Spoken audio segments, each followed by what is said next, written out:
So hello guys, આજે છે 16 August 2024. Please like subscribe and share. So let's start. તો સૌ પ્રથમ ટોપિક છે આઈએનએસ અરિઘાત.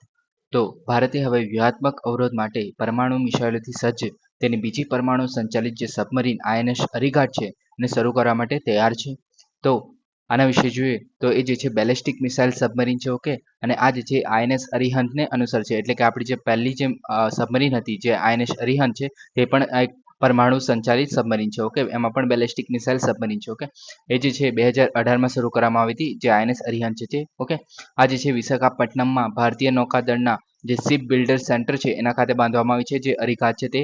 ઓકે, ને એ જે છે ભારતના પરમાણુ ત્રિપુટી નિર્ણાયક જે ઘટક છે જેમાં જમીન, હવા અને સમુદ્ર છે તો એનો સમાવેશ થાય છે, તો એનો એક પાર્ટ છે. ઓકે, હવે આપણે આ ત્રણ વિશે જોઈએ કે ત્રિપુટી જે બનાવે છે, ઓકે, પરમાણુ ત્રિપુટી, તો એમાં આપણે જોઈએ તો ભારતની પરમાણુ ક્ષમતાઓમાં જોઈએ તો જમીન આધારિત સિસ્ટમોમાં અગ્નિ 1 છે, અગ્નિ 2 છે, અગ્નિ 3, અગ્નિ 4. ઓકે, તો આવી રીતના આપણી પાસે 4 છે જે જમીન આધારિત બેલિસ્ટિક મિસાઇલો ચલાવે છે, ને આ જે છે પરમાણુ માટેના છે, પરમાણુ ક્ષમતા છે. ઓકે, જેમાં અગ્નિ 1 જે છે 700 કિલોમીટરની રેન્જ સાથે ટૂંકા અંતરની છે.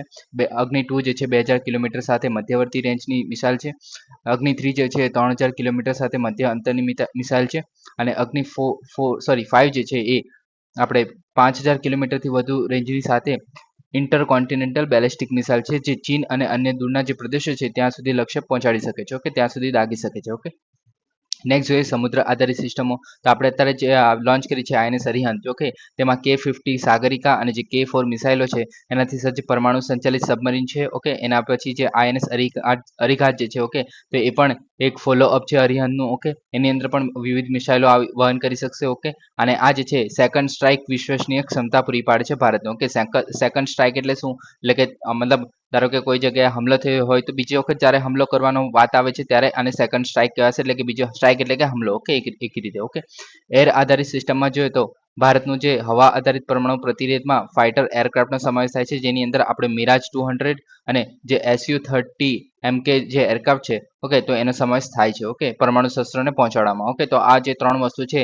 એ આપણે જે પરમાણુ ત્રિપુટીયું બનાવે છે. ઓકે, સમુદ્ર, જમીન અને હવા. ઓકે, આ ત્રણ વસ્તુ થઈ ગઈ આપણે. ઓકે, હવે આગળ જોઈએ પરમાણુ સિદ્ધાંતમાં તો કે જે નો ફર્સ્ટ યુઝ છે આપણે. ઓકે, આપણે કોઈ પણ મતલબ કોઈ પણ દિવસે ભારત એવું નથી કહેતું કે આપણે કોઈ મતલબ આપણા પર પહેલો હુમલો કરશે તો પરમાણુ શસ્ત્રોથી તો જ આપણે પરમાણુ શસ્ત્રનો ઉપયોગ હુમલા માટે કરશું, ત્યાં સુધી આપણે નહીં કરીએ. એને કહેવામાં આવે છે આપણે નો ફર્સ્ટ યુઝ. ઓકે, જે ભારતની નીતિ છે 2003માં થોડી નબળી પડેલી, કેમ કે જે રાસાયણિક અથવા તો જૈવિક હુમલાના જવાબમાં પણ આપણે પરમાણુ શસ્ત્રનો ઉપયોગ કરશું એવું કહેવામાં આવેલું. ઓકે, એવું જાહેરાત કરવામાં આવી હતી. ઓકે, પ્લુટોનિયમ ઉત્પાદનમાં જોઈએ તો ભારતે આશરે 600 થી 700 કિલોગ્રામ જે હથિયાર ગ્રેડના પ્લુટોનિયમ છે એનું ઉત્પાદન કર્યું છે, જે લગભગ 138 થી 213 પરમાણુ જે હથિયારો છે એના માટે પૂરતું છે. ઓકે, પણ આ જે સામગ્રી છે એના માટે વાસ્તવિક શસ્ત્રોમાં રૂપાંતરિત નથી કરવામાં આવી, એટલે કે વાસ્તવિક શસ્ત્રોમાં હજુ રૂપાંતર નથી કરવામાં આવ્યું, પણ આપણી પાસે એક કેપેબિલિટી છે કે આપણે કરી શકીએ છીએ. ઓકે, હવે આગળ આઈએનએસ અરિહંત વિશે જોઈએ તો એના મુખ્ય લક્ષણોમાં જોઈએ તો લંબાઈ છે, બીમ છે, ઓકે, ડ્રાફ્ટ છે,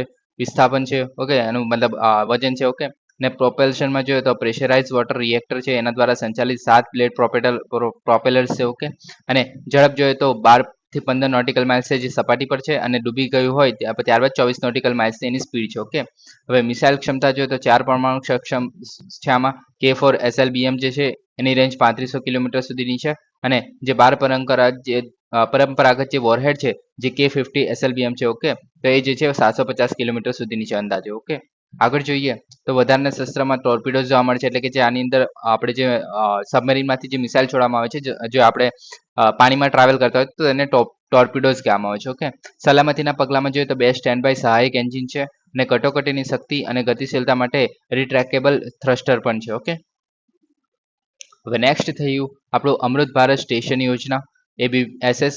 તો પશ્ચિમ રેલવે તાજેતરમાં શરૂ કરાયેલ જે અમૃત ભારત સ્ટેશન યોજના છે એમાં કાંદિવલી અને જે દહીસર છે એ રેલવે સ્ટેશનોનો સમાવેશ કરવાની જાહેરાત કરી છે. આ યાદ રાખવાની જરૂર નથી કે આ રેલવે સ્ટેશનનો સમાવેશ કર્યો છે. ઓકે, હવે અમૃત ભારત સ્ટેશન યોજના વિશે જોઈએ તો આ જે છે રેલવે મંત્રાલય દ્વારા ફેબ્રુઆરી 2023માં શરૂ કરવામાં આવી હતી, અને તેનો પ્રાથમિક ધ્યેય જે છે સમગ્ર ભારતમાં જે રેલવે સ્ટેશનો છે એના લાંબા ગાળાના પરિપ્રેક્ષ્ય અને પુનઃ વિકાસમાં કરવાનો છે. ઓકે, આનો મુખ્ય હેતુ છે કે પુનઃ વિકાસ કરવાનો છે જેટલા પણ સ્ટેશનો છે એને. ઓકે, આ યોજનામાં દરેક સ્ટેશન માટે માસ્ટર પ્લાન બનાવવામાં આવ્યો છે અને તબક્કાવાર એનું અમલીકરણ પણ થશે. ઓકે, અને આ જે છે વ્યાપક સુનિશ્ચિત કરે છે વિકાસ. ઓકે, અને દરેક સ્ટેશનની અનન્ય જરૂરિયાતોને સંબંધે છે. ઓકે, એટલે કે અલગ અલગ સ્ટેશનની જે અલગ અલગ જે રિક્વાયરમેન્ટ છે એ પ્રમાણે આનું જે માસ્ટર પ્લાન છે અલગ અલગ સ્ટેશન માટે એ તૈયાર કરવામાં આવશે અને ત્યાર પ્રમાણે એનું કામ કરવામાં આવશે. ઓકે, પછી આની અંદર કોનો સમાવેશ થાય છે કે પેસેન્જર સુવિધાઓ છે, જેમાં સ્વચ્છ પ્રતીક્ષા વિસ્તારો, આરામખંડ હશે, વિકલાંગ મુસાફરો માટેની વિશેષ સુવિધાઓ હશે, ફૂડ આઉટલેટ્સ પ્રદાન કરવામાં આવશે, પછી મુસાફરો અને વાહનો માટે અલગ પ્રવેશ દ્વાર હશે, બહાર નીકળવાનો અલગ સ્થળ હશે. ઓકે, પછી પહોળા રસ્તા અને ફૂટપાથ પણ હશે, પર્યાપ્ત પાર્કિંગની સુવિધા પણ હશે, જે ટ્રાફિકની જે આપણે તકલીફ થાય છે તે નહીં થાય એના માટે. ઓકે, પછી રેલવે સ્ટેશન જે પરિવહન છે એના અન્ય પ્રકારો એટલે કે એમાં બસ, ટેક્સી અને જે ઓટો રિક્ષા છે એને અલગ અલગ સિમલેસ કનેક્ટિવિટી પ્રોવાઈડ કરી શકાય એના માટે કામ કરવામાં આવશે. અને જે બહુવિધ ભાષામાં સ્પષ્ટ અને દૃશ્યમાન સંકેતો પણ હશે જે મુસાફરોને અસરકારક રીતે માર્ગદર્શન આપશે. ઓકે, ત્યારબાદ જોઈએ ટકાઉપણું અને પર્યાવરણ મિત્રતા.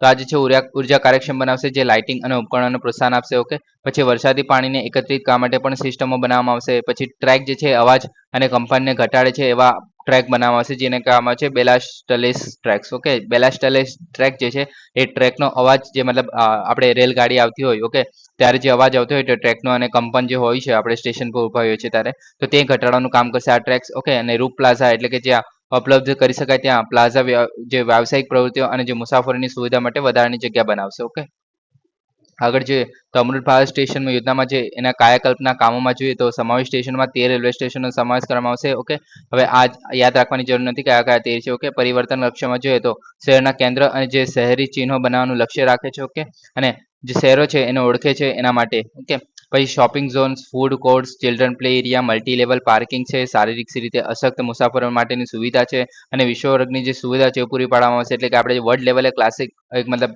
આપણે વર્લ્ડ લેવલની સુવિધાઓ પ્રોવાઈડ કરશું એના માટેનું કામ કરશું. ઓકે, પછી મલ્ટી મોડલ કનેક્ટિવિટી પ્રોવાઈડ કરશું. ઓકે, એના સાથે જે સ્ટેશનો છે તેમના પ્રાદેશિક સામાજિક આર્થિક પ્રવૃત્તિનો હબ બનાવશે. ઓકે, ત્યારબાદ જો આની અંદર અખિલ ભારતીય પહેલ જે 13 સ્ટેશનોની શરૂઆત છે ને ત્યારબાદ વિવિધ જે 508 સ્ટેશનો છે તેને પણ આ શિલાન્યાસનો સમાવેશ કરવામાં આવશે. ઓકે, અત્યારે હાલમાં ફક્ત 13 સ્ટેશનો સુધી આપણે કામ કરી રહ્યા છે, ત્યારબાદ 508 ને એડ કરશું. ઓકે, અને આ પ્રોજેક્ટમાં જે 508 સ્ટેશનો છે, ઓકે, એમાં 25,000 કરોડનું રોકાણ કરવામાં આવશે. ઓકે, અને આજે સમગ્ર ભારતમાં કુલ 1,309 જેટલા રેલવે સ્ટેશનોને રૂપાંતરિત અને પુનઃજીવીનું કરવાનું લક્ષ્ય ધરાવે છે. ઓકે, નેક્સ્ટ છે સિવિલ રજિસ્ટ્રી સિસ્ટમ.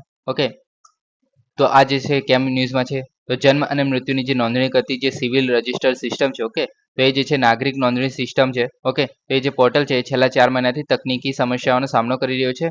હવે 2023ના જે જન્મ અને મૃત્યુ નોંધણી જે અધિનિયમ છે એના હેઠળ જે 1 ઓક્ટોબર 2023 થી થયેલા તમામ જન્મ અને જે મૃત્યુ છે એની નોંધણી આ પોર્ટલ પર દ્વારા ડિજિટલ રીતે કરવામાં આવે છે. ઓકે, આ આવશ્યક છે. ઓકે, ડિજિટલ બર્થ સર્ટિફિકેટ, શિક્ષણ, પછી જે સરકારી નોકરીઓ અને જે લગ્ન નોંધણી છે તો એના સહિતની વિવિધ સેવાઓ માટે એક દસ્તાવેજ તરીકે કામ કરશે આ સિસ્ટમ જે છે. અને આ જે છે કેન્દ્રીય ડેટાબેઝ નેશનલ પોપ્યુલર રજિસ્ટર જે છે એને અપડેટ કરશે, અને જેમાં 119 કરોડ જે રહેવાસીઓ છે અને નાગરિક અધિનિયમ હેઠળ જે નેશનલ રજિસ્ટર ઓફ સિટીઝન છે. ઓકે, તો એના અગ્રદૂત તરીકે સેવા આપે છે. એટલે કે આની જે મતલબ ડેટા છે પછી એનઆરસીમાં એડ કરી શકાશે એવી રીતે. ઓકે, ભારતમાં સિવિલ રજિસ્ટર સિસ્ટમ વિશે જોઈએ તો ફરજિયાત નોંધણી છે. ઓકે, તો જન્મ અને મૃત્યુની નોંધણી અધિનિયમ જે છે 1969 નો તો એ ઘડવામાં આવેલો અને જે છે એ ભારતમાં જન્મ અને મૃત્યુની નોંધણીને ફરજિયાત બનાવે છે. ઓકે, અને કેન્દ્ર સરકારના સ્તરે જે રજિસ્ટ્રાર જનરલ જે ભારતના આરજીઆઈ એટલે કે રજિસ્ટ્રાર જનરલ ઓફ ઇન્ડિયા છે. ઓકે, તો એ જે છે આ નોંધણી પ્રવૃત્તિનું સંકલન અને એકીકરણ કરવાનું કાર્ય કરે છે. ઓકે, જવાબદારીમાં જોઈએ તો ચીફ રજિસ્ટ્રાર જે છે વાર્ષિક નોંધાયેલા જે જન્મ અને મૃત્યુ પર આંકડાકીય અહેવાલ પ્રકાશિત કરે છે. ઓકે, અને આ જે છે એ રાજ્ય સરકારોને પણ સોંપાયેલું છે. મતલબ આ જે કાનૂનનો અમલ છે એ રાજ્યમાં રાજ્ય સરકારો દ્વારા થાય છે. ઓકે, રાજ્ય સરકાર દ્વારા જે નિયુક્ત કાર્યકર્તાઓ જન્મ મૃત્યુની નોંધનું સંચાલન કરે છે. ઓકે, તાજેતરની પહેલમાં જોઈએ તો યુનિફોર્મ સોફ્ટવેર એપ્લિકેશન એટલે કે જે ઓનલાઈન અને ઓફલાઈન જે જન્મ અને મૃત્યુની નોંધણી માટે એપ્લિકેશન વિકસાવવામાં આવી છે, જે અંગ્રેજીમાં ઉપલબ્ધ છે અને બીજી 13 ભાષામાં એનો આપણે કસ્ટમાઇઝ કરી શકાય છે. ઓકે, પછી તબીબી સંસ્થાઓને ડેટાબેઝ જોઈએ તો તબીબી સંસ્થાઓ જે છે રાષ્ટ્રવ્યાપી ડેટાબેઝ જે છે એને આઈસીટી સક્ષમ પ્લેટફોર્મ દ્વારા જે નોંધણી ઘટનાઓ અને એનું ઇલેક્ટ્રોનિક જે મોનિટરિંગ છે એની સુવિધા આપે છે. ઓકે, હવે આઈસીટી એટલે કે આપણે શું કહેવાય ઇન્ટરનેટ કમ્પ્યુટર ટેકનોલોજી. ઓકે, તો એ સક્ષમ પ્લેટફોર્મ્સ બનાવવામાં આવ્યું છે. ઓકે, હવે સંસ્થાકીય ઇવેન્ટમાં મોનિટરિંગ માટે અરજી તો event monitoring system for registration નામની જે એસએમએસ આધારિત એપ્લિકેશન જે છે પાયલોટ્સ પરીક્ષણ હેઠળ છે. ઓકે, હવે એની ડેટા ડિજિટાઇઝેશન. ઓકે, તો જે મતલબ આપણા જે જૂના ડેટા છે. ઓકે, તો એના રેકોર્ડ છે એને આપણે ડિજિટાઇઝ કરવાનું છે. ઓકે,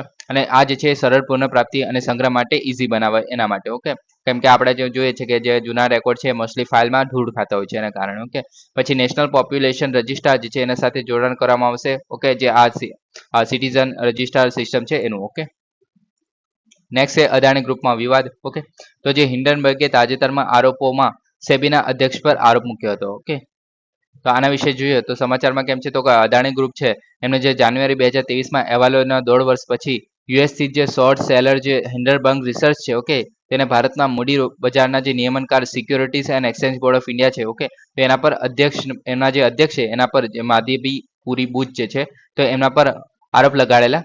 હવે આરોપ શું છે તો કે એ જે છે આ જે કથિત અદાણી મની શિફ્ટિંગ છે. ઓકે, તો એ કૌભાંડમાં સામેલ છે જે ઓફશોર ફંડ્સમાં હિસ્સો હોવાનો આરોપ મૂક્યો છે. ઓકે, હવે શોર્ટ સેલર હિન્ડનબર્ગ જે રિસર્ચ છે. ઓકે, તે જે છે બે ઓફશોર ફંડ્સની કથિત સંડોવણી બુશના રોકાણો અને તેમના વિવિધ વ્યવસાયોના સંગઠનો વચ્ચે જોડાણ દોરવા માંગે છે, જે સૂચવે છે કે જે શ્રી બુચ છે એ અદાણી ગ્રુપ જે જૂથ છે એની સાથે પક્ષપાત દર્શાવ્યો હશે. ઓકે, એટલે કે મતલબ આમને એવું કેવું છે હિન્ડનબર્ગનું કે જે માધવી પુરી બુચ છે. ઓકે, તો એમના જે શેર જે છે એ આપણો જે અદાણી ગ્રુપ છે એમાં છે એને કારણે મતલબ એમની સાથે આપણે શું કહેવાય એક રીતે પ્રિફરન્સ આપી હશે માર્કેટમાં. ઓકે, તો એ રીતે એમના પર આરોપ લગાડવામાં આવે છે જે હિન્ડનબર્ગ જે છે એમના દ્વારા. ઓકે, હવે હિન્ડનબર્ગ જે છે એ શું છે પહેલા તો એ જે છે હિન્ડનબર્ગ રિસર્ચ જે છે યુએસએ સ્થિત નાણાકીય સંશોધન પેઢી છે જે ટૂંકા વેચાણ માટે જાણીતી છે. ટૂંકા વેચાણ આપણે આના વિશે પણ જોઈશું એક મિનિટમાં. ઓકે, આ જે છે શેર ભાવમાં ઘટાડો થવાથી તે નફો મેળવે છે. ઓકે, હવે નાથન એન્ડરસન દ્વારા સ્થાપિત જે ફર્મ છે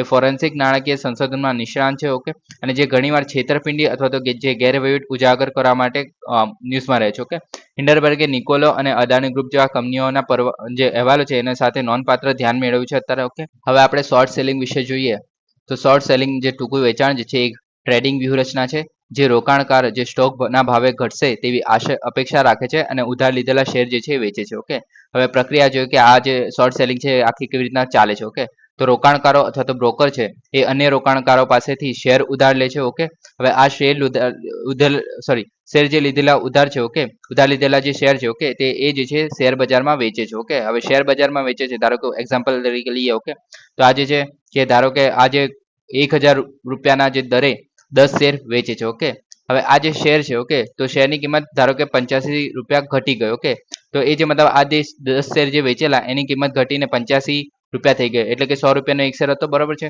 તો આ 100 રૂપિયાનો જે એક શેર છે તો એક શેરની કિંમત જે છે 100 રૂપિયાથી ઘટીને 85 રૂપિયા થઈ ગઈ. ઓકે, તો આ જે છે આ પાછા આ 10 શેર જે છે ખરીદી લેશે 850 રૂપિયામાં. ઓકે, તો આ જે ડિફરન્સ આવ્યો. ઓકે, 1000 માંથી 850, તો આનો જે ફાયદો થયો એ 150 રૂપિયા થયો. ઓકે, તો આ જે છે આખી પ્રક્રિયા દ્વારા આ શોર્ટ સેલિંગ આખી ચાલતી હોય છે. ઓકે, તો આમાં જે આ રીતે જે બાદમાં તેઓ ધિરાણ કરતા પરત કરવા માટે સમાન સંખ્યામાં શેર જે છે એ ઓછી કિંમતે ખરીદી લે છે. ઓકે, અને આ જે છે વેચાણ કિંમત અને જે પુનઃ ખરીદી કિંમત છે જે 850 જે આપણે 1000 જે વેચાણ કિંમત હતી અને જે પુનઃ ખરીદી કિંમત જે 850 હતી, તો એ બંને જે તફાવત છે. ઓકે, તો એ જે છે નફો કે નુકસાન દર્શાવે છે. ઓકે, આ જે છે આપણી શોર્ટ સેલિંગ ની આપણી મેથડ. ઓકે, નેક્સ્ટ જોઈએ આની અંદર હેતુ અને મેકેનિઝમ આપણે જોઈ લીધું છે અત્યારે. ઓકે, તો આ જે છે શેર બજારમાં માંગ અને પુરવઠાને સંતુલિત કરવામાં મદદ કરે છે અને જે આશાવાદ જે ઓવર વેલ્યુએશન જે હોય છે એને ટૂંકા વિક્રેતાઓ જે શેર ખરીદીને તરલતા પૂરી પાડે છે. ઓકે, આશાવાદમાં એટલે કે આપણી પાસે તમે જોયું હશે કે જે આપણે જે શેર માર્કેટ છે એમાં બે વસ્તુ જોવા મળે છે, એક તો બુલ જોવા મળે છે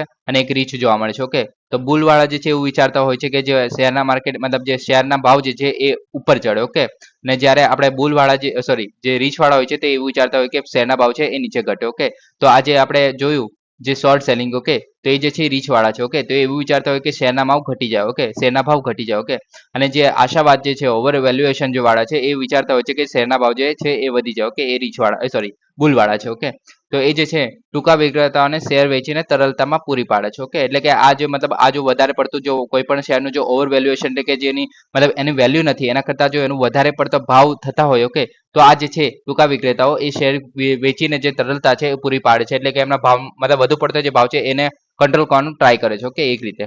હવે ભાર કાર્યક્ષમતામાં જોઈએ તો સ્ટોક સામે જે શરત લગાવીને ટૂંકા વેચાણકર્તાઓ જે છે એ કાર્યક્ષમ ભાવ નિર્ધારણમાં ફાળો આપે છે અને વધુ પડતા જે ભાવવાળા શેરો છે એને હાઇલાઇટ કરે છે અને જે કરેક્શન તરફ દોરી શકે છે. ઓકે, હવે જોખમ અને પુરસ્કાર જોઈએ તો ટૂંકું વેચાણ જોખમી છે. ઓકે, આપણે અત્યારે જોયું કે હવે આપણે આમાં મતલબ આમાં ખાલી આશા જ રાખવાની છે કે ભાઈ શેરના ભાવ વધી જાય, સોરી ઘટી જાય તો સારું, ઘટી જાય તો સારું, એવું ખાલી આશા જ રાખી શકે, બીજું કંઈ કરી ના શકે આમાં. ઓકે, અને આ જે છે એટલે જોખમી બને છે કેમ કે આપણે સટ્ટો કહી શકીએ એક રીતે, અને નુકસાન અમર્યાદિત હોઈ શકે છે. તમે કેટલું મતલબ ખરીદો છો એના પર ડિપેન્ડ કરે છે. ઓકે, ને શેરના ભાવમાં સૈદ્ધાંતિક રીતે અનિશ્ચિત રૂપે વધી શકે છે. ઓકે, ને પ્રારંભિક વેચાણ કિંમત પર નફો મર્યાદિત હોય છે. ઓકે, ચિંતા અને ફેરફાર હેરફેર જોઈએ તો રીચના દરોડા, એટલે આપણે જે જોયું કે રીચ જે છે એ હંમેશા નીચે રાખવાનું ટ્રાય કરતા હોય છે. એના પંજા મતલબ તમે એના જે તમે મતલબ એની પિક્ચર પણ જોઈશો તો તમે જોશો કે હાથ જે ઉપરથી નીચે મારતા હોય છે. કે ને બુલ જે છે એ નીચેથી ઉપર મારતા હોય છે. તો એમના જે પિક્ચરમાં પણ ખબર પડી જાય આપણને. ઓકે, હવે રીચના દરોડામાં જોઈએ તો ટૂંકા વેચાણનો ઉપયોગ જે છે સ્ટોકના ભાવમાં ચાલાકી કરવા માટે થઈ શકે છે, અને સ્ટોકના ભાવને ઘટાડવાના સંકલ્પ ને પ્રયાસને રીચના દરોડા કહેવામાં આવે છે. ઓકે, એમાં આશા રાખતા હોય છે કે ઓછા થઈ જશે એ રીતે. ઓકે, હવે ઉદ્દેશ્ય જોઈએ તો બજારની હેરફેરને રોકવા માટે નિયમનકારોને ટૂંકા વેચાણ પર નજર રાખે છે, એસસીઈની મોટી ટૂંકી જગ્યાઓમાં તપાસ કરે છે, અને સંભવિત જે દુરુપયોગની તપાસ પણ કરે છે. ઓકે, હવે આનો હિન્ડરબર્ગ્સ અને નિકોલા કોર્પ્સ આપણે આ જોઈ લીધું છે. ઓકે, ઉદાહરણ. ઓકે, હિન્ડરબર્ગ્સ અને નિકોલા કોર્પ્સમાં જોઈએ તો હિન્ડરબર્ગ રિસર્ચે 2020માં જે નિકોલા કોર્પ્સ છે એને ટૂંકાવીને કંપનીની ઇલેક્ટ્રિક ટ્રક ટેકનોલોજી વિશે ચિંતા વધારી હતી. ઓકે, આને શું કરેલું કે જે નિકોલા જે હિન્ડરબર્ગ છે તો ઓક્ટોબર 2022માં જે નિકોલાના સ્થાપક જે ટ્રેવર મિલ્ટે છે એને જે ટેકનોલોજી વિશે રોકાણકારોને ગેરમાર્ગે દોરેલા. ઓકે, તો આ ગેરમાર્ગે દોરીને પછી એમના ઇન્વેસ્ટમેન્ટ કરાવ્યું હશે. ઓકે, તે બદલ જે છેતરપિંડી કરેલી તો એના માટે દોષિત ઠેરવવામાં આવેલા, અને એમાં જે હિન્ડરબર્ગ રિસર્ચ છે એ મોટું યોગદાન આપેલું એ રીતે. ઓકે, તો આ રીતે આ પોતાના કામ કરતા હોય છે હિન્ડરબર્ગ રિસર્ચ જે છે તે. ઓકે, હવે હિન્ડરબર્ગ રિપોર્ટ વિશે જોઈએ તો 2023નો. ઓકે, તો આ જે છે હિન્ડરબર્ગે અડાણી જે જૂથ છે એના જે દાયકાઓથી ચાલતા જે સ્ટોકની હેરફેર અને જે એકાઉન્ટિંગ છે એની છેતરપિંડીનો આરોપ મૂકેલો અદાણી ગ્રુપ પર. ઓકે, અસર જોઈએ તો અદાણી જે એન્ટરપ્રાઇઝ છે એના જે 20,000 કરોડના જે ફોલો ઓન જે પબ્લિક ઓફરિંગ હતી. ઓકે, તો એના પર મતલબ અહેવાલ બહાર પાડવામાં આવ્યો તો એના કારણે જે અદાણી શેર ભાવમાં તીવ્ર ઘટાડો જોવા મળેલો, અને સંપૂર્ણ સબસ્ક્રાઇબ કરેલા જે એફપીઓ હતા, જે ફોલો ઓન પબ્લિક ઓફરિંગ હતી. ઓકે, તો એ જે છે રદ થઈ ગયેલી. ઓકે, હવે જે ફોલો ઓન જે પબ્લિક ઓફરિંગ વિશે તમને ખબર જ હશે કે જે મતલબ પહેલા જે શેર પાડેલા હોય. ઓકે, એના પછી મતલબ જો ફોલો ઓન એટલે કે પાછળથી જે વધારાના શેર પાડે છે, જે વેલ્યુએશનની જરૂર હોય કંપનીનો. ઓકે, તો એના માટે વેલ્યુએશન એટલે કે મતલબ જો પૈસાની જરૂર હોય તો આપણે એફપીઓ બહાર પાડી શકો છે, અને કે આમાં છે follow on public offering. Okay, એમાં પૈસા જે છે મતલબ લોકો એમાં ઇન્વેસ્ટ કરે છે. ઓકે, એક રીતે શેર ખરીદે છે અને ઇન્વેસ્ટ કરે છે. ઓકે, પૈસા તો એ રીતે. ઓકે, અદાણીનો પ્રતિભાવ જોઈએ તો અદાણીએ આરોપોને નકારી કાઢેલા, અને ત્યારથી આ જૂથ જે છે મોટાભાગના જે શેર છે એ પુનઃપ્રાપ્ત થઈ ગયા હતા તેમને. ઓકે, હવે સુપ્રીમ કોર્ટે આ બાબતમાં શું કીધું છે, તેને એક એક્સપર્ટ કમિટી બનાવેલી માર્ચ 2023માં. ઓકે, અને એ જ કમિટીમાં 6 સભ્યોની નિષ્ણાંત સમિતિ બનાવેલી. ઓકે, 6 સભ્યોની હતી આ. ઓકે, કોર્ટે જે છે securities and Exchange Board of India છે એમની ખાસ તપાસ કરવાનું કહેલું. ઓકે, અને જે પબ્લિક લિમિટેડ કંપનીઓના લઘુત્તમ પબ્લિક શેર હોલ્ડિંગ ધોરણોનું ઉલ્લંઘન, પછી સંબંધિત પક્ષો સાથે વ્યવહારોને જાહેર કરવામાં આવેલી નિષ્ફળતા, અને સ્ટોકના ભાવમાં કોઈ પણ પ્રકારની જે હેરફેર થતી હોય તો આ 3 વસ્તુ પર ખાસ ફોકસ કરવાનું કીધેલું સુપ્રીમ કોર્ટે આજે કમિટી બનાવેલી તેને. ઓકે, નિષ્ણાંત સમિતિનું અવલોકન જોઈએ મે 2023નું. ઓકે, તો નિષ્ણાંત સમિતિએ અહેવાલ આપેલો કે જે સેબીની ઓફશોર કંપની છે એના તરફથી અદાણી કંપનીઓમાં જે નાણાં પ્રવાહનું ઉલ્લંઘનનો કોઈ પુરાવો નથી મળ્યો, એટલે કે ક્લીન છે. ઓકે, જે સેબી છે મતલબ એમના જે બુચ જે છે એ શ્રી બુચ જે છે ક્લીન છે. ઓકે, કોર્ટનો નિર્ણય જોઈએ તો કોર્ટે સ્પેશિયલ ઇન્વેસ્ટિગેશન ટીમ અને જે સેન્ટ્રલ બ્યુરો ઓફ ઇન્વેસ્ટિગેશન છે એની સંડોવણીની જરૂરિયાતને ફગાવી દીધેલી, અને જે સેબીની તપાસને સમર્થન આપેલું. ઓકે, ને સેબી જે પ્રોપ્સ છે. ઓકે, તેમણે 2024 સુધીમાં જે 22માંથી 21 તપાસે પૂર્ણ કરી છે, અને જે અંતિમ તપાસે પણ પૂર્ણ થવાના આરે છે. ઓકે, હવે આ બધું થયેલું તો વિપક્ષના જે નેતાઓ છે એ સેબીના જે ચેરપર્સન છે એ માધા પુરી બુચ. ઓકે, તો એમની સામે હિન્ડરબર્ગ સંશોધનના જે આરોપો છે એના તપાસ કરવા માટે સંયુક્ત સંસદીય સમિતિ, જે આપણે જોઈન્ટ પાર્લામેન્ટરી કમિટી છે એની માંગ કરી રહ્યા છે અત્યારે. ઓકે, તો એના માટે આ ન્યૂઝમાં છે. ઓકે, તો આપણે જે સંસદીય આપણે સમિતિ વિશે જોઈએ તો આ જે છે 1993માં રજૂ કરાયેલ જે જોઈન્ટ ભારતમાં સંયુક્ત સંસદીય સમિતિ જે છે એ સંસદ દ્વારા સરકારી કામગીરીને વધુ તપાસ પૂરી પાડે છે. ઓકે, અને આ જે છે ગૃહમાં પસાર કરાયેલી અને બીજા ગૃહમાં સંમત થયેલા પ્રસ્તાવો દ્વારા સેટઅપ થાય છે. ઓકે, હવે સભ્યમાં લોકસભાના અને રાજ્યસભાના બંનેના સંસદ સભ્યો હોય છે. ઓકે, હવે મુખ્ય જેપીસી આમાં મતલબ આપણે અત્યાર સુધીમાં જોઈન્ટ પબ્લિક કમિટી વિશે જોઈએ. ઓકે, તો એમાં 4 નોંધપાત્ર અત્યાર સુધીમાં થઈ છે, જેમાં બોરફોસ કોન્ટ્રાક્ટ થયેલું એના પર સંયુક્ત સમિતિ બનેલી, પછી સિક્યોરિટીઝ અને બેન્કિંગ વ્યવહારો અનિયમિતતા માટે પણ આ સમિતિ બનેલી, પછી શેર બજારમાં કૌભાંડ થયેલું તો એના માટે પણ સમિતિ બનેલી, અને જંતુનાશક અવશેષો અને સોફ્ટ ડ્રિંક્સ માટે જે સલામતીના ધોરણો છે એના પર પણ સંયુક્ત સમિતિ બનેલી. Okay, joint parliamentary committee. Okay, સભ્યપદ અને વિષયોમાં જોઈએ તો સંસદ દ્વારા નિર્ણય લેવાય છે આમાં. ઓકે, અને શેર બજાર કૌભાંડો પર જેમ કે 30 સભ્યો હતા, જેમાં 20 જે છે એ લોકસભાના હતા અને 10 સભ્યો જે છે એ રાજ્યસભાના હોય છે, એટલે કે અલગ અલગ હોઈ શકે છે. ઓકે, સભ્ય સંદર્ભની શરતોમાં જે નાણાકીય અનિયમિતતાઓની તપાસ, જવાબદારીની નક્કી કરવી અને જે છટકબારી ઓળખવી અને ભલામણો કરવી, તો આ આનું કામ હોય છે. ઓકે, અસરકારકતા જોઈએ તો જેપીસી ની ભલામણ જે છે એ પ્રેરક મૂલ્ય ધરાવે છે ખાલી, અને સરકારી પગલાંને દબાણ કરી શકતો નથી, એટલે ખાલી એડવાઇઝરી હોય છે, એના પર સરકાર પર કોઈ પણ પ્રકારનું દબાણ નથી હોતું આનું. ઓકે, હવે આ જે સરકાર જે છે જેપીસી રિપોર્ટના આધારે નવી તપાસ શરૂ કરી શકે છે. ઓકે, સરકાર જે છે એક્શન ટેક જે રિપોર્ટ છે એમાં ફોલો અપ ક્રિયાઓનો અહેવાલ આપે છે. ઓકે, અને આ અહેવાલો જે છે સંસદમાં ચર્ચા કરવામાં આવે છે, જેનાથી સરકાર પર સવાલ ઉઠાવવામાં આવે છે. ઓકે, એટલે કે વિપક્ષ માટે એક સારો પોઈન્ટ મળી જાય છે. ઓકે, હવે આગળ નોંધપાત્ર જે જોઈન્ટ પાર્લામેન્ટરી કમિટી વિશે જોઈએ તો 2G સ્પેક્ટ્રમ જે 2013 નો છે, પછી શેરબજારમાં કૌભાંડ જે 2001 નો છે, જે ભલામણ કરેલી કે જે શેરબજાર નિયમન છે એમાં ફેરફારો કરવાના છે. ઓકે, પછી સિક્યોરિટીઝ એન્ડ બેન્કિંગ ટ્રાન્ઝેક્શન જે 1992 છે, જેનો હર્ષદ મહેતા કથિત જે ફંડ ડાયવર્ઝનની તપાસ કરવા માટે બનાવવામાં આવેલી. ઓકે, અને આ આપણે એના પર સિરીઝ પણ બની છે, તમને યાદ હોય તો 1992 scam. Okay, scam 1992. Okay, next જોઈએ કોલસાના ક્ષેત્રમાં સુધારા.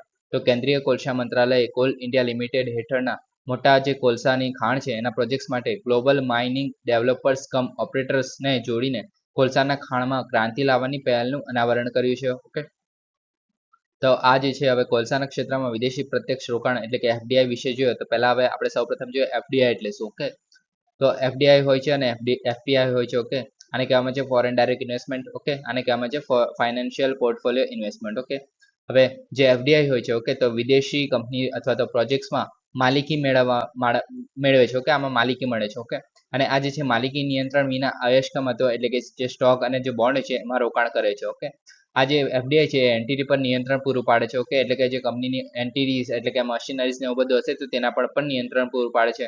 આમાં કોઈ પણ પ્રકારની માલિકીનો અધિકાર અથવા તો પ્રભાવને ઓફર કરે છે, મતલબ ખાલી અધિકાર આપવામાં આવે છે કે એકચ્યુઅલમાં ખાલી શેર તમે ખરીદો તો એ રીતે. ઓકે, પછી ઘણીવાર જે આઈપી ટેકનોલોજી અથવા તો જે જાણકારી છે એને સ્થાનાંતરિત કરવાનો સમાવેશ કરવામાં આવે છે, એટલે કે કોઈ કંપની છે એની અંદર તમે એફડીઆઈ મતલબ જે ફોરેનરનો કોઈ વ્યક્તિ હશે એમાં જો એફડીઆઈ કરે છે. ઓકે, તો એ જે છે જે ટેકનોલોજી અથવા તો જો કોઈ મશીનરી મતલબ કોઈ નવું હશે તો તેના પર પણ આપણે એક સ્થાનાંતરિત મતલબ ટેકનોલોજી ટ્રાન્સફર જે કહીએ છીએ. ઓકે, તે પણ કરી શકે છે. ઓકે, આ જે છે આઈપી ટ્રાન્સફર માટે કોઈ પણ આવશ્યકતા નથી આની અંદર. ઓકે, હવે એફડીઆઈ જે છે એમાં સ્થાનિક ભાગીદારો સાથે સંયુક્ત સાહસો રચવાની જરૂર પડે છે. ઓકે, આમાં હવે એફપીઆઈમાં કોઈ મતલબ સંયુક્ત સાહસોની જરૂર નથી. ઓકે, જે એફડીઆઈ છે એમાં નોંધપાત્ર મૂડી રોકાણ સામેલ હોય છે. ઓકે, આમાં જે છે નાની રોકાણનો સામેલ હોય છે મોસ્ટલી. ઓકે, આ એફડીઆઈ જે છે લાંબા ગાળાની હોય છે અને જે આ એફપીઆઈ છે ટૂંકા ગાળાની હોય છે. હવે એક વસ્તુ યાદ રાખવી છે, એફડીઆઈ છે એમાં 10% વધારે જે છે ઇન્વેસ્ટમેન્ટ કરવાનું હોય છે. ઓકે, અને એફપીઆઈમાં 10% કરતાં ઓછું ઇન્વેસ્ટમેન્ટ કરવાનું હોય છે. ઓકે,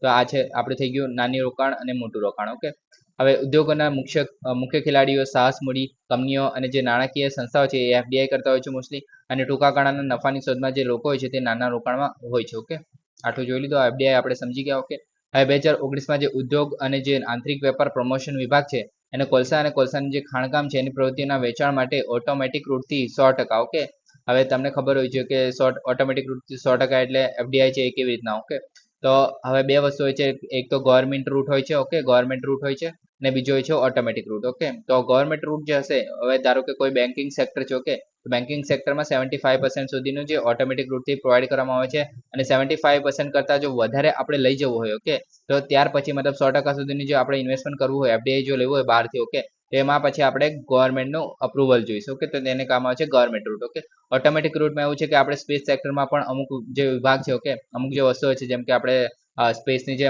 કોમ્પોનન્ટ છે પ્રોવાઈડ કરો તો એમાં 100% સુધીનો આપણે એફડીઆઈ કરવામાં આવે છે. ઓકે, તો એફડીઆઈ છે એમાં કોઈ પણ પ્રકારના આપણે ગવર્મેન્ટની પરમિશન નહીં જોઈએ, ફોરેનર જે હશે ઇન્વેસ્ટમેન્ટ કરતા ગવર્મેન્ટની પરમિશન નહીં લે. ઓકે, તો એ રીતે જે છે ઓટોમેટિક રૂટ કામ કરે છે. ઓકે, આમાં પણ 100% સુધી ઓટોમેટિક રૂટ છે એફડીઆઈ માટે. ઓકે, જેમાં સંકળાયેલા જે પ્રોસેસિંગ ઇન્ફ્રાસ્ટ્રક્ચરનો પણ સમાવેશ થાય છે, એટલે કે જે આપણે કોલ બનાવવા માટેનો મતલબ જે એના માટેનું જે પ્રોસેસિંગ ઇન્ફ્રાસ્ટ્રક્ચર હશે તેમાં પણ 100% સુધી આપણે એફડીઆઈ મેળવી શકીએ છીએ. ઓકે, હવે નિર્ણાયકમાં જોઈએ તો કોલ માઇન્સ.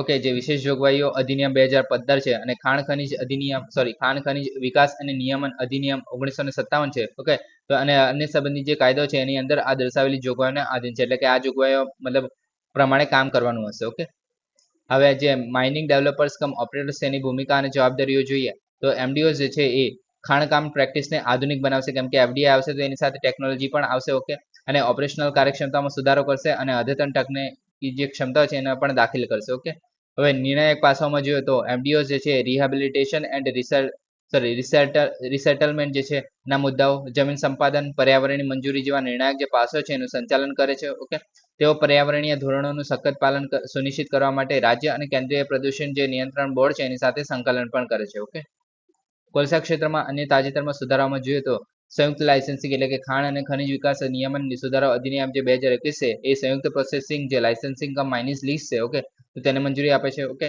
પછી વાણિજ્ય કોલ માઇનિંગ એટલે કે 2020માં જે વ્યાપારિક કોલસાની ખાણની હરાજી શરૂ કરવામાં આવી હતી અને આની અંદર જે ખાનગી ખેલાડીઓ જે છે એ પણ કોલસાના ક્ષેત્રમાં ભાગ લેવાની મંજૂરી આપે છે. એટલે કે જે પ્રાઇવેટ પ્લેયર છે એ પણ આમાં ભાગ લઈ શકે છે. ઓકે, લીઝ પર લઈને. ઓકે, હવે જે વધારાની પહેલમાં જોઈએ તો આમાં જે સંકલિત કોલ લોજિસ્ટિક પોલિસી અને જે કોલ ગેસિફિકેશનમાં રોકાણ અને એના માટે મતલબ એ પણ એનો પણ સમાવેશ થાય છે અને બીજું પડતું પણ એડ કરવામાં આવે છે. ઓકે, નેક્સ્ટ છે ડાયમંડ ઇમ્પ્રેન્ટ લાયસન્સ.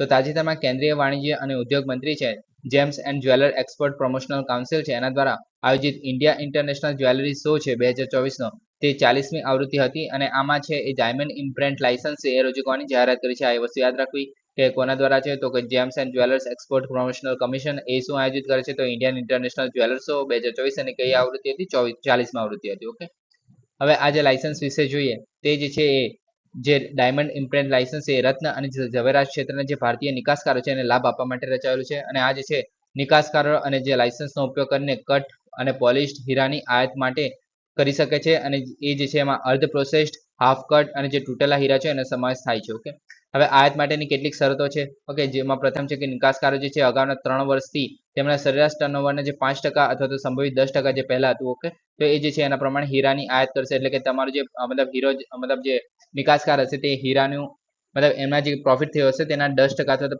5% ટર્નઓવર જે 5% છે એના જેટલા મતલબ ભાવનું અથવા તો એના જેટલી કિંમતના હીરા જે છે એ આયાત કરી શકશે. ઓકે, અને આ જે છે એ 10% મૂલ્ય ઉમેરવાની આવશ્યકતા હોવી જોઈએ. એટલે કે આ જે અર્ધ પ્રોસેસ અથવા તો હાફ કટ જે તૂટેલા હીરા આવશે. ઓકે, તેમાં 10% સુધી મૂલ્ય ઉમેરવાની આવશ્યકતા હોવી જોઈએ એવા હીરા મંગાવવાના છે. ઓકે, અને એ જે છે પોતે આ હીરાનો ઉપયોગ કરવો જોઈએ અને નિકાસ પૂર્ણ કર્યા પછી પણ આ જે ટ્રાન્સફર કરી શકતા નથી. એટલે કે ધારો કે કોઈ જ્વેલરી છે. ઓકે, એટલે જ્વેલર છે. ઓકે, એ જે છે કોઈ હીરા એના માટે મંગાવે છે કે જેથી એ પૈસા હાલના જે પૈસા છે એ રોકીને ભવિષ્યમાં વધારે ફાયદો મેળવી શકે. તો આવું નથી કરવાનું. ઓકે, આ જે છે પ્રોહિબિશન છે આપણા આ નિયમમાં. આ શરતો મતલબ શરતની વિરુદ્ધ છે. ઓકે, એ જે હીરા મંગાવશે એનો ઉપયોગ એ ફક્ત મતલબ કોઈ સામાન બનાવવાનું છે જેમ કે આપણે કોઈ દાગીના બનાવવાનું છે, બંગડી બનાવવાનું છે, મંગલસૂત્ર બનાવવાનું છે, તો એવા બધામાં આ જે છે હીરાનો ઉપયોગ કરવો જરૂરી છે નહીં કે ઇન્વેસ્ટમેન્ટ માટે. ઓકે, ઇન્વેસ્ટમેન્ટ તરીકે આમાં યુઝ નથી કરવાનું. ઓકે, ઐતિહાસિક સંદર્ભ જોઈએ તો 2002 થી 2009ની વિદેશી વેપારી નીતિ હતી તેમાં ડાયમંડ ઇમ્પ્રેન્ટ્સ લાયસન્સ અસ્તિત્વમાં હતું. ઓકે,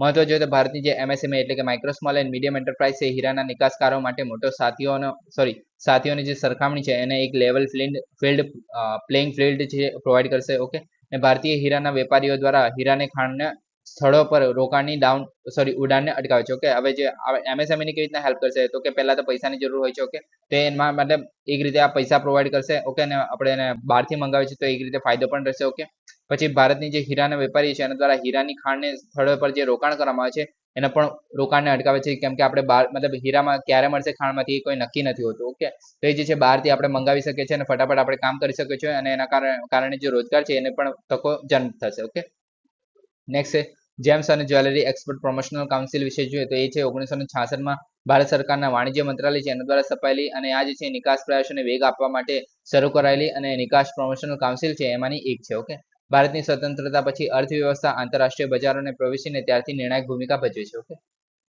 નેક્સ્ટ છે disaster risk transfer parameter insurance solution. Okay, DRTPS. Okay, એ છે એસબીઆઈ જનરલ ઇન્સ્યોરન્સ સાથે MOU કરીને જે નાગાલેન્ડ જે છે એ DRTPS છે એ અપનાવનાર પ્રથમ રાજ્ય બન્યું છે. તો આ યાદ રાખવું પ્રથમ રાજ્ય છે શું અપનાવ્યું છે તો એસબીઆઈ જનરલ ઇન્સ્યોરન્સ પાસેથી જે DRTPS છે. ઓકે, હવે એના વિશે પણ જોઈશું. આ ઇન્સ્યોરન્સ છે તો ઇન્સ્યોરન્સ તો તમને ખબર જ હશે શેના માટે હોય છે. ઓકે, કોઈ પણ નુકસાન છે એની ભરપાઈ કરવા માટે ઇન્સ્યોરન્સ હોય છે મોસ્ટલી. ઓકે, હવે આ જે DRTPS નો ઉદ્દેશ્ય જે છે નિર્ણાયક ઇન્ફ્રાસ્ટ્રક્ચરને સુરક્ષિત કરવાનો અને ભારે હવામાનની ઘટનાઓ છે એને કારણે જે થતા આર્થિક નુકસાન છે એને ઘટાડવાનો છે. ઓકે, એટલે કે આર્થિક નુકસાન થઈ ગયું હશે તો જે એસબીઆઈ જનરલ ઇન્સ્યોરન્સ હશે તે પૈસા પ્રોવાઈડ કરશે. ઓકે, ઇન્સ્યોરન્સ આપશે એની સામે. ઓકે, હવે એ જે છે આપત્તિની તૈયારી તરફ એક સક્રિય પગલું દર્શાવે છે. ઓકે, હવે ઇન્સ્યોરન્સ પણ બે પ્રકારનો છે તમને ખબર જ હશે. લાઈફ ઇન્સ્યોરન્સ હોય છે અને જનરલ ઇન્સ્યોરન્સ હશે. ઓકે, નામ પરથી ખબર પડે છે શું કામ હશે બંને ઇન્સ્યોરન્સનું. ઓકે, કાર્યકાળ જોઈએ તો નાગાલેન્ડ સરકાર દ્વારા ચૂકવવામાં આવેલી જે વીમા પ્રીમિયમ જે છે 3 વર્ષના સમયગાળા એટલે 2024 થી 2027 સુધીમાં આ જે છે એ પ્રીમિયમ પૂરું કરશે અને ત્યાર પછી આ ઇન્સ્યોરન્સ આ ચાલુ રહેશે. ઓકે, આ સંભવિત આપત્તિઓ દરમિયાન નાણાકીય સ્થિતિસ્થાપકતાની ખાતરી કરે છે. મહત્વ જોઈએ તો આત્યંતિક જે હવામાન ઘટનાઓની વધતી જતી જે આવર્તન વચ્ચે DRTPS જે છે આજીવિકા અને જે આર્થિક સ્થિરતા છે એના માટે સલામતીની જાળ પ્રદાન કરે છે અને કુદરતી આફતો સામે રાજ્યને સુરક્ષિત રાખવા માટે એક મહત્વપૂર્ણ પગલું કહી શકાય. ઓકે, પેરામેટ્રિક વીમામાં જોઈએ તો ચોક્કસ નુકસાન કરનારી ઘટનાઓ હોય છે જેમાં કુદરતી આફત થઈ ગઈ. ઓકે, તો એની સંભાવનાને આવરી લે છે જેને કહેવામાં આવે છે પેરામેટ્રિક વીમો. ઓકે, આ જે છે કવર કરેલી ઘટના બને ત્યારે જે પૂર્ણ વ્યાખ્યાયિત જે ચૂકવણી છે એ ઓફર કરે છે. એટલે કે મતલબ આમાં આપણે ખબર હશે કે જે ફાર્મર કિસાન વીમા પણ આવે છે. ઓકે, તે એમાં પણ એવું છે કે જ્યારે કોઈ કુદરતી આફત હોય છે, ઓકે, કુદરતી આફત આવે ને એમાં જો કોઈ ખેતરને નુકસાન થાય તો તેની સામે વીમો પ્રોવાઈડ કરે છે. ઓકે, ઇન્સ્યોરન્સ પ્રોવાઈડ કરે છે એ રીતે. ઓકે, માં પણ પ્રીમિયમ ભરવાનું છે. પછી આવે છે ક્લીન પ્લાન્ટ પ્રોગ્રામ. ઓકે, એ જે છે cabinet mission for the integrated development of the horticulture તેની હેઠળ CPP ને મંજૂરી આપી છે. ઓકે, હવે ક્લીન પ્લાન્ટ પ્રોગ્રામ વિશે જોઈએ તો એ જે છે એનો હેતુ સમગ્ર દેશમાં જે ફળ પાકોની જે ગુણવત્તા છે અને ઉત્પાદકતા છે એને વધારવાનો છે. ઓકે, આ ખેડૂતોને વાયરસ મુક્ત ઉચ્ચ ગુણવત્તાવાળું વાવેતરની સામગ્રી પ્રદાન કરવા માટે ધ્યાન કેન્દ્રિત કરે છે. ઓકે, એમાં ઘટકોમાં જોઈએ તો સ્વચ્છ છોડ કેન્દ્રો એટલે કે જે આપણે ક્લીન પ્લાન્ટ સેન્ટર્સ. ઓકે, તો એ જે છે આપણે સ્થાપના કરવામાં આવી છે અત્યારે. ઓકે, અને તંદુરસ્ત વાવેતર સામગ્રીના ઉત્પાદન અને વિતરણમાં કેન્દ્રોને નિર્ણાયક ભૂમિકા ભજવે છે. ઓકે, આ કેન્દ્રો હવે મજબૂત પ્રમાણન સિસ્ટમ એટલે કે સીડ્સ એક્ટ 1966 હેઠળ કાર્ય કરે છે અને જે બાગાયતી વાવેતર સામગ્રીની અધિકૃતતા અને ગુણવત્તાની ખાતરી કરે છે. ઓકે, ઉન્નત ઇન્ફ્રાસ્ટ્રક્ચર સપોર્ટ એટલે કે આ જે છે ઇન્ફ્રાસ્ટ્રક્ચર જે નર્સરીઓ અને ઇન્ફ્રાસ્ટ્રક્ચર પ્રોવાઈડ કરે છે. ઓકે, પાયાની. ઓકે, જે મોટી નર્સરીઓ છે તેમને. ઓકે, અને અમલીકરણ એજન્સી એટલે કે જે CPP છે ભારતીય કૃષિ સંશોધન પરિષદ છે. ઓકે, તે જે આપણે શું કહી શકાય કે Indian council four agriculture research છે. ઓકે, એની સાથે મળીને રાષ્ટ્રીય બાગાયતી બોર્ડ જે છે એના દ્વારા લાગુ કરવામાં આવે છે. ઓકે, નેક્સ્ટ છે લેક બોલ્સેના. ઓકે, તો ઇટલીના જે લેક બોલ્સેનામાં લોહ યુગની પ્રાચીન માટી મૂર્તિ મળી આવી છે. ઓકે, હવે લેક બોલ્સેના વિશે જોઈએ તો ઇટાલિયન જે છે લેગો દી બોલ્સેના. ઓકે, એવું નામ છે. ઓકે, ઇટલીમાં અને એ જે છે લેસિયો પ્રદેશમાં વિટેર્બો પ્રાંત છે એના ઉત્તર ભાગમાં આવેલું જ્વાળામુખી તળાવ છે. આ યાદ રાખવું, જ્વાળામુખી તળાવ છે ક્યાં આવેલું છે? ઇટલીમાં આવેલું છે. નામ શું છે? લેક બોલ્સેના. ઓકે, યુરોપિયનનું સૌથી મોટું જ્વાળામુખી તળાવ છે. ઓકે, હવે આ જે છે એની લંબાઈ આપેલી છે, વ્યાસ આપેલું છે, યાદ રાખવાની જરૂર નથી. તે જે છે 3,70,000 વર્ષ પહેલા વલસીની જે જ્વાળામુખી છે એના ક્રેટરના પતન પછી શરૂ થયેલું. ઓકે, અને 104 BC સુધી સક્રિય રહી હતી જે આ જ્વાળામુખી છે. તમે જોઈ શકો છો અહીંયા આવેલી છે. ઓકે, ઇટલીમાં. ઓકે, હવે આમાં જોઈએ પ્રોપર તો આ છે ઇટલી. ઓકે, તો આ જે તમને બ્લુ કલરનું દેખાય છે એ છે લેક બોલ્સેનો. ઓકે, ઇટલી છે. ઓકે, આજુબાજુ જોઈએ તો ટેરિયન જે સી છે. ઓકે, આ છે મેડિટેરિયન સી નો પાર્ટ છે. ઓકે, અને આ બધું આપણું ઇન્ડિયા છે. ઓકે, હવે અનન્ય ઘટનામાં જોઈએ તો સ્થાનિક રીતે એને સેસા તરીકે ઓળખવામાં આવે છે. ઓકે, આ યાદ રાખવું.